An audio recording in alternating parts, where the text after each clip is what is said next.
Said Isabella Green. Who is she? She is a metaphysical specialist. She's a spiritual healer and an interdimensional channel. Isabella's role is to assist the evolution of consciousness and the awakening of humanity. Her work is multidimensional and it extends beyond the limitations of 3D to clear the paths into the embodiment of one's higher essence here on Earth.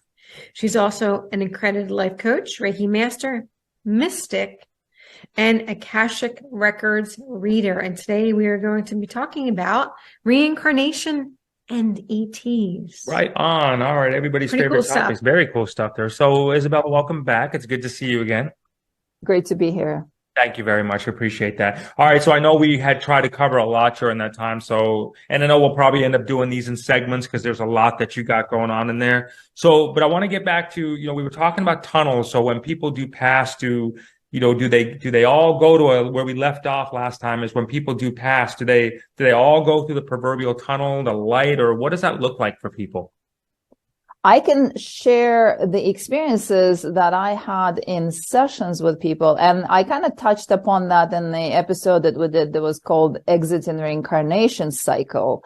And so we are kind of tying that because when we were in that episode, I didn't quite remember. It was some time ago, so I didn't quite remember all the details. But since then, I went into really deep meditations and went into this deep recall of what actually happened. And I was able to zoom into more details of that experience. So there was one of the experiences that I mentioned in the previous episode where one of the clients was passing and I was called in by her mother to assist her to make sure that she's taken by the light, or that's what the mother wanted, or just to see and be present in spirit to see that her passing goes well. And when I arrived there in spirit, I saw her coming out of her body, and there were two tunnels open. There was one tunnel that was of the white light, and there were the usual kind of characters there that looked like our typical angelics.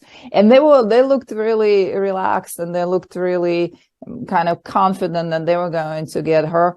But right next to that, in the same space, she was in a hospital room, mind you, right? So that all takes place in the astral plane. That all takes place in a plane that is not visible to us.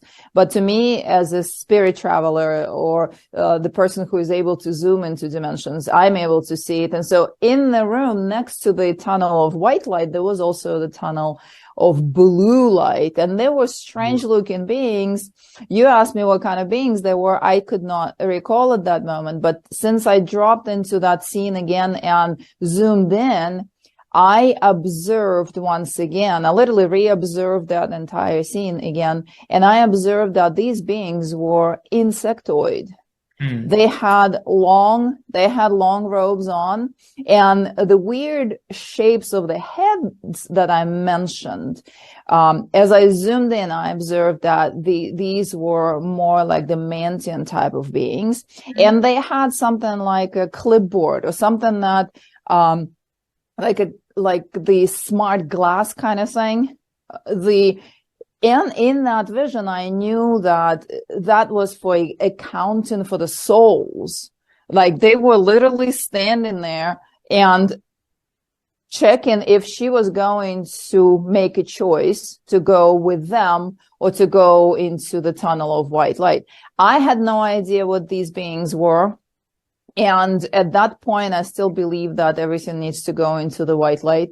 I literally stood back and I observed how the soul came out of the body, and she was confused for a moment. She kind of stood between those two tunnels, and then she got drawn to the choice that we all believe we're supposed to make, the angelic beings, the white light. And so she got absorbed into that. And the interesting thing was how these tunnels closed. They kind of just closed into themselves, like the closing of a wormhole, whoop, like that, and it pulled the beings in there and pulled the soul of the girl into the white light.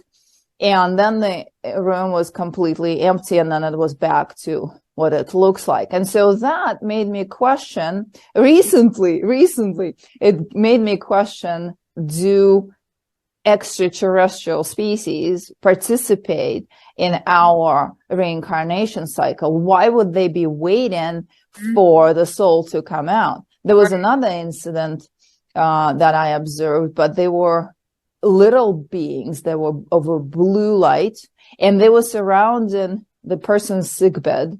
She was very close to passing. Her family reached out to me and said, please make sure someone is present with her in spirit. And the little beings were what we know as the grays, but they were blue color. They were this same shape as what we know as the grays, little 4 feet tall, and they were very anxious. They were kind of like, come on, let's go, kind of thing. And they had the clipboard that was very clear, the same exact thing. And one of these beings was kind of like looking through that smart glass device. And I knew for sure that they were going, that was like accounting for that soul. Wow. Mind you, that person was interacting with the non-terrestrials throughout her entire life. And her desire was to be reabsorbed into the non-terrestrial experience after she passes. So it makes sense that these beings showed up as per her request. She was asking to be, not to go into the earth plane reincarnation cycle, but to go with other beings. So this is something that I recalled since we spoke the last time. All right, that's a lot. That's pretty wild. That's pretty wild. Let me dive in on that one if I can with you. Okay, so we have two lights. We have the proverbial white light that everybody's familiar with, and what you've been able to identify as a light blue light of sorts, where the ET beings are there. So is it okay? So the soul passes. Does it then the soul? Is it like both lights are trying to give the soul? Are they like selling the soul? Like, hey, no, come this way. No, you come this way. And is it up to the soul, or is it literally just a completely different path of existence that they'll choose taking, and either one's okay? Mm-hmm. All right. So I only saw two tunnels one time. And because the insectoids were present, but they were not harassing the soul to come with them. They were completely neutral. They were just standing there waiting for the soul to make a choice. And she made the choice to go with the usual kind of thing. And the whole thing folded into itself. So only based on this one case, my understanding is that it's up to the soul to decide where they want to keep going. Same thing with the second incident, where the woman was proactively asking to be taken into different reincarnation or into different cycle altogether, into a different planet, and to be reabsorbed or absorbed into the non-terrestrial species or non-terrestrial race. And so she only had one tunnel. There was the blue light. There were these non-terrestrials that I would suggest that she was interacting with her entire life before, because she was channeling, she was getting downloads, she was seeing these beings. And so they showed up to collect her. And I have more on that if we get to talk about the discarnate souls and what to do with these. I had this natural guidance how to transition them. But I also had a recent conversation with someone who described having been offered both as they came out. So the person had a near-death experience, and he knew that he was not interested in coming back to Earth, and he was not interested in going back into reincarnation cycle. And he was surrounded by the typical kind of beings, the white robes and angelic glow and so much love in the eyes that it opens your heart, and then you're ready to do whatever they say. But he kept saying, no, I'm not going back to Earth. I'm not going back to Earth. And he said that they kept shifting. They kept shifting into other types of beings. Looking from angelics, they turned into something else and something else. And then they offered him at the end. He kept resisting. At the end, they said, well, what if we offer you to go to a different planet. I've never heard anything like this. This conversation happened after we recorded the first episode, and it was in my mind, like, what happened? And then I end up talking to this person absolutely randomly, and he tells me this story that he was offered by the same beings that, oh, if you don't want to go back to Earth, would you like to go to a different planet? Okay. There's a lot to unpack in there. All right. David Icke has written over 20 books about various conspiracy theories. He's covered everything from the Illuminati to UFOs to the multiverse. He's my hero. But he's probably best known for his theory about a humanoid reptilian race. Well, it's not a theory if it's true. Do you mind? Sorry. Lizard people get me really excited. Oh, I know. Did you know you can buy a lizard people coffee mug from no iFile store? No merch plugs, please. Icke claims that humans share the Earth with a race of shape-shifting reptilian humanoids called the Archons. Wamani and Mpanku, the brothers from the Zulu legend who brought the moon to Earth, were Archons. The Sumerians called these Archon brothers Enki and Enlil, who were also rulers of the Anunnaki. This race of reptilians primarily lives underground, but a few of them live among us as well. The surface-dwelling beings are here to make sure humanity stays compliant with and unaware of their plan. They're involved in the highest levels of government, business, and technology.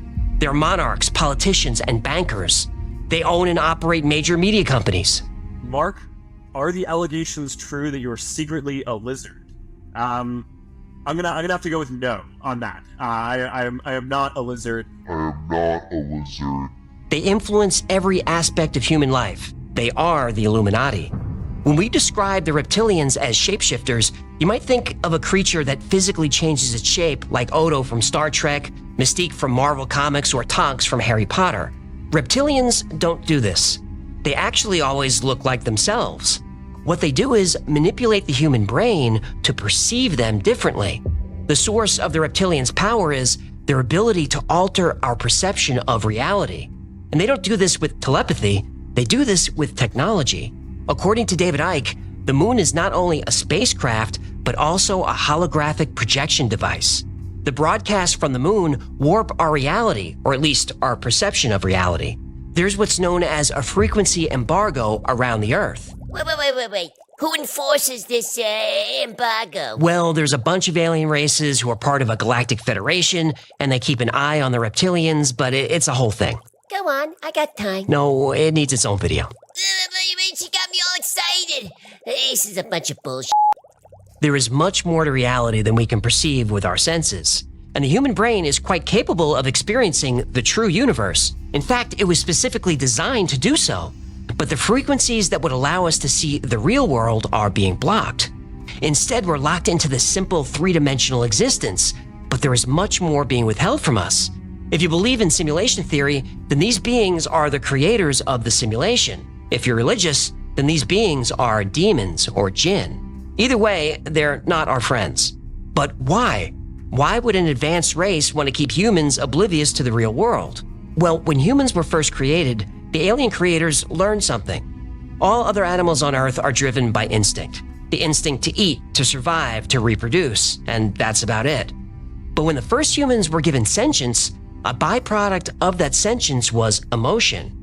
Sure, humans are still driven by instinct. We're driven to survive and reproduce like every other animal. Ugh, and I got the guppy support payments to prove it. Oof, But because humans are now aware of themselves and their existence, they experience the world differently. They experience fear of the future. Humans experience the pleasure of nostalgia for the past.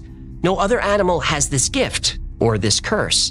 Animals kill for survival, but humans kill out of hate. Our alien creators learned that our emotions carry energy, and the creators learned that this energy can be consumed for nourishment. Unfortunately for us, negative emotions are the most nourishing of all. Some have described the alien desire for negative human emotion as a drug addiction. If humans were able to see and understand our true reality, we'd know that our energy, or soul, or spirit, or whatever you want to call it, can move to a higher plane of existence after we die. But instead, the alien creators, addicted to our emotions, keep us here. We're born, we live to feed the creators, then we die. Then we come back and do it all over again. it's forced reincarnation. This process is handled by a piece of equipment that's been called a soul recycler or a soul cube, which is a large box-shaped device that's installed on the moon. The cube watches us and then transmits our energy back to Earth after we die, over and over again, and has been doing so for thousands of years. Now, I know the theory sounds like science fiction, but many skeptics were turned into believers on December 6, 2021. That's when, completely by accident, a lunar probe took a picture of the Soul Cube. It's my conclusion over many years that reincarnation is a trap. It's not that it doesn't exist, although I don't think it's quite the same as it's explained. It's a bit more subtle, maybe, but I do think it's a trap. The recycling of souls, reincarnation, is the machinery of this universe. John Lear, son of Learjet inventor Bill Lear, flew his first flight at age 14. He became a stunt pilot, a contract pilot for the CIA, and set multiple aviation records. But John Lear's most known for his theories about the alien presence on Earth. He's also exposed a lot of information about the cube-shaped soul catcher on the moon. The soul catcher is I think is the 6 mile high tower in the middle of Sinus Medai, right in the middle of the center of the moon as you look at the moon. And the famous photo that Richard found, Lunar Orbiter 384M, shows that huge tower, and he also has 2 other photographs that show that tower. I think that tower is what I call the soul catcher. When you die, your soul goes to the soul catcher. But the moon isn't the only place these soul catchers exist. There are several soul transmission stations, both on Earth and on the moon, and depending on where you're going in your next lifetime is which transmission station takes over. When you couple John Lear's belief in the soul catcher with David Icke's theory that we're stuck in an endless loop of reincarnation, an unsettling reality emerges that our only purpose is to serve as food for our alien jailers. And what's even more upsetting is that negative emotions are really what they crave. Supporters of the reptilian humanoid theory say that when there's a global event that affects millions of people, like a war or major conflict, it's our jailers at work. It might explain why Cro-Magnon Homo sapiens sapien is so violent. Why are we always in states of war? Why are we competing and always challenged by murder and violence? I really don't like the idea that we're not in control of our lives. And I really hate the idea that we're not in control of our death. So my mind just rejects the idea altogether. But then I found this. What the is that? That is the Soul Cube on the moon. Leaping lizards! See what I did there? This photo was taken December 6, 2021 by the Chinese-made lunar rover Yutu-2 while exploring the far side of the moon. A cube-shaped object is clearly seen 80 meters from the von Karman crater. And for some reason, the China National Space Administration labeled this object Mystery Hut. And this only lends credence to the idea that the moon is a sort of observatory with a soul-harvesting machine. There's even more evidence that Earth is actually what some call a prison planet. In his book, Humans Are Not From Earth, Dr. Ellis Silver contends that humans are actually from another planet. They were brought here thousands of years ago and mated with Neanderthals. The hybrid species is us. My thesis proposes that mankind did not evolve from native Earth organisms, but evolved elsewhere and was transported to Earth between 60,000 and 200,000 years ago.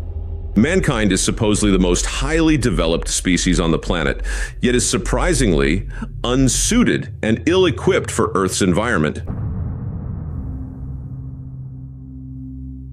The idea that extraterrestrials played a role in human history is also known as intervention theory. Dr. Silver argues that if humans actually evolved on Earth, we'd be much more comfortable with the environment. For example, humans are really the only animals that are susceptible to sunburn. Fish, reptiles, birds, all have natural ultraviolet protection in their scales and feathers. Whales and dolphins have special skin cells that repair DNA damaged by UV radiation. Any mammal with fur is protected from ultraviolet rays, including apes. If we evolved from apes, why did we lose our hair? Evolution is supposed to make us stronger, not weaker. Not true for your Uncle Vito. That's true. He's pretty hairy. Pretty hairy. Ugh, I bet that guy can open a banana with his feet. Dr. Silver points out that human babies are basically helpless at birth. They require constant attention for years or they'll die. Yes, some species of animals require parental care for a time after birth, but there are plenty of species that require none. Insects, fish, and most reptiles are born completely self-sufficient.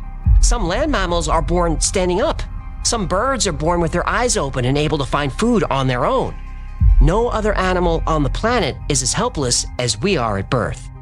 Silver claims the reason so many people have bad backs is that we evolved on a planet with less gravity. That's why as we age, our knees and hips give out. We're not designed to be so heavy.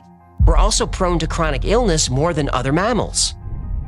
So why were we brought here in the first place? Well, Silver has a few ideas. One is that humans were brought to Earth as a natural predator to wipe out other species. Now, if that's true, it worked. At one time, there were several different hominid species living on Earth at the same time. As recently as just 40,000 years ago, Neanderthals, Denisovans, and at least one other species coexisted with each other for several 100,000 years. Then modern man arrived and suddenly all other species were gone. But Dr. Silver has another theory that tracks with a lot of what we've discussed today. That humans were removed from our natural environment because we were violent, we were destructive, and we overconsumed natural resources. Well, that hasn't changed. The theory said that the aliens erased our memories so we'd have no recollection of the civilizations and technologies we left behind. Then they dropped us off on Earth and left us to our own devices. They watched us for a while to see how we developed, and eventually they left. All the UFO activity we're seeing now could be our creators coming to check on their creation. Maybe they're checking to see if we've evolved past our violent tendencies. Maybe we're finally ready to be released from our prison and reintegrate into galactic society. If that's really why they're here, then unfortunately for us, our parole, it's going to be denied. But while researching, I found myself bouncing between feelings of depression and fear and anxiety and especially anger. The message boards, blogs, comment sections I came across are filled with people expressing outrage. They're furious that they have us all trapped in this never-ending loop of misery, that we're made to endure this torturous, unfair life time and time again. We're not given a choice to come back or not. Our only purpose is to be food for our prison guards. But if they truly believe that an advanced race is feeding off our negative emotions, well, they're giving our jailers exactly what they want. There were so many comments that were blame-seeking. I saw a lot of people with a self-centered victim mentality. It was frustrating to read, but I understand it. Life is hard. Life is unpredictable. And life is painful. When things in life go wrong, it's easy to shift responsibility to a theoretical they instead of looking in the mirror. David Icke, John Lear, and others who promote the reptilian conspiracy say that we don't have to exist in an endless cycle of pain and reincarnation. Negative emotions fuel the cycle. Positive emotions can break it. So you have a choice. You can choose to be the change. Choose kindness over anger. Choose acceptance over judgment. And choose gratitude over the endless desire for more. Choose joy over sadness and mercy over revenge. Just choose love over hate. Now, I know it's not easy. I really do. But your life really can be whatever you want it to be. The choice is yours.